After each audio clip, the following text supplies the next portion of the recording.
সন্মানীয় অধ্যক্ষ মহোদয়া, কৰ্তৃপক্ষৰ দলপতিয়ে উত্থাপন কৰিছে যে মোবাইল ফোনে উন্নতিমুখী কৰি তুলিছে। মাননীয় অধ্যক্ষ মহোদয়া, আমি ক'ব পাৰোঁ যে মোবাইল ফোনত 99.9% ভাল বস্তু আছে, কিন্তু ইয়াত 0.1% বস্তু বেয়া আছে। কিন্তু আমি ক'ব পাৰোঁ যে আমাৰ মানৱ সমাজখন সেই 0.1%ৰ দিশত গতি নকৰি 99% দিশত গতি কৰিছে। মাননীয় অধ্যক্ষ মহোদয়, আমি ক'ব পাৰোঁ যে বৰ্তমান সমাজখন তথা মানৱ সমাজখন 99.9%ত গতি নকৰি 0.1%ৰ দিশতে গতি কৰি আছে। মাননীয় অধ্যক্ষ মহোদয়, বিৰোধী পক্ষৰ দলপতিগৰাকীয়ে উত্থাপন কৰিছে যে মোবাইল ফোনে শিক্ষাৰ এটা অংগ। মাননীয় অধ্যক্ষ মহোদয়া, আমি ক'ব খোজোঁ যে মোবাইল ফোনে আমাৰ শিক্ষাৰ ক্ষেত্ৰত বহুতো বাধাৰ সৃষ্টি কৰিছে। মাননীয় অধ্যক্ষ মহোদয়, আজি বৰ্তমান সময়ত ভাৰতৰ মোবাইলৰ চোৱাৰ সংখ্যা গড়ে 6 পৰা 7 ঘণ্টা সময় মানুহে মোবাইল চায়। কিন্তু এই 6 পৰা 7 ঘণ্টা সময় যদি আমাৰ শিক্ষাৰ্থীসকলে তথা মানৱ সমাজে যদি কিতাপ পঢ়িলে হয়, তাৰ পৰা বিভিন্ন ধৰণৰ জ্ঞান আহৰণ কৰিব পাৰিলে হয়। মাননীয় অধ্যক্ষ মহোদয়া, মই ক'ব খোজোঁ সেইসকল শিক্ষাৰ্থীৰ কথা যিসকল শিক্ষাৰ্থী কলেজ বা স্কুলত কিবা এটা কৰি দিলে তেওঁলোকে গুগলত চাৰ্চ কৰি লগে লগে সেই আনচাৰটো কৰি দিয়ে।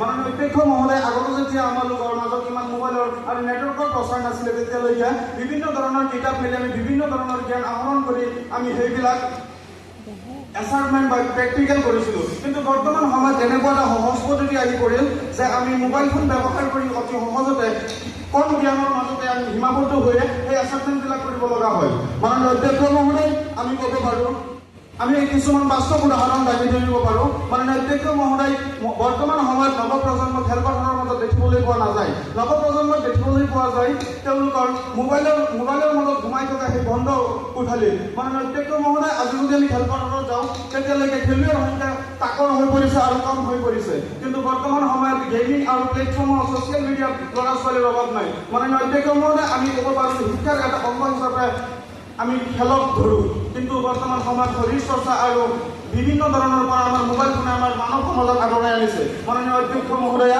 আমি ক'ব পাৰোঁ সেইসকল ব্যক্তিৰ কথা যিসকল ব্যক্তিয়ে দৈনন্দিন দিনত 2,000 পৰা 3,000 টকা হাজিৰা কৰি উপাৰ্জন কৰে। সেইসকল ব্যক্তিৰ কাৰণে এটা মোবাইল ফোন 10,000 পৰা 15,000 টকা দি কিনা তেওঁৰ বাবে কিমান আৰ্থিকভাৱে সংকটৰ সৃষ্টি কৰিব পাৰে আমি হয়তো এইবিলাক নাজানো। মাননীয় অধ্যক্ষ মহোদয়, আমি কিছুমান বাস্তৱ ছবি দাঙি ধৰিম। আমাৰ জুৰিয়াত কিছুদিন আগতে এজন ল'ৰাই তেওঁ ফ্ৰী ফায়াৰ খেলিব নোৱাৰি তেওঁ আত্মহত্যা কৰিছে। মাননীয় অধ্যক্ষ মহোদয়, সেইজন মাতৃয়ে গম পায় এই মোবাইল ফোন কাৰণে তেওঁৰ বাবে কিমান তেওঁৰ বাবে বাধা হৈছে।